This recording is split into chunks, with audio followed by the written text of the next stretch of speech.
જય શ્રી રામ મિત્રો, કેમ છો બધા? મજામાં? સ્વાગત છે અમારા નવા વ્લોગમાં. આજની મોર્નિંગ આપણી થઈ ગઈ હતી ટ્રેનમાં. ઉઠ્યા ને ત્યાં તો બહાર એટલો મસ્ત નજારો હતો ને કે એની વાત જ પૂછી દો.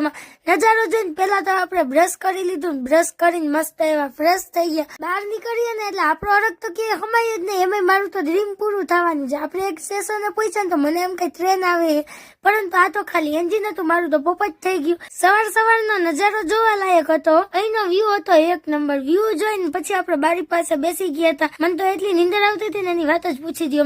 અને હા મારી મહેંદીનો કલર તો જો કેટલો મસ્ત આવ્યો. આવે જ ને, કેમ ન આવે. ફાઇનલી હવે આપણે દિલ્હીમાં એન્ટર થઈ ગયા છીએ. દિલ્હીનું સ્ટેશન આવી ગયું છે.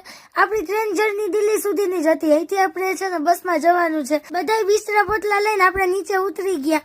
2 થેલા મેં પકડ્યા હતા, 2 થેલા કૌશલે પકડ્યા હતા. હાલત ખરાબ થઈ ગઈ હતી. આપણું જે પાર્કિંગ હતું ને ત્યાં આપણને ગાડી પિકઅપ કરવા માટે આવી ગઈ હતી. અમે જે ટ્રેનમાંથી ઉતર્યા ને ત્યાંથી પાર્કિંગ સુધી અમે લગભગ 2 થી 2.5 કિલોમીટર રહેલા. છેવટે આપણે પાર્કિંગમાં પહોંચી જ ગયા હો. બસ આપણને પિકઅપ કરવા માટે આવી ગઈ હતી. આ અમારા ટૂર મેનેજર છે. ડ્રાઈવરે બધો જ સામાન આપણો ઉપર ચડાવી દીધો હતો. પછી આપણે બેસી ગયા બસમાં. હવે જે કઈ પણ ફરશું ને એ આપણે બસ દ્વારા જ ફરવાનું છે.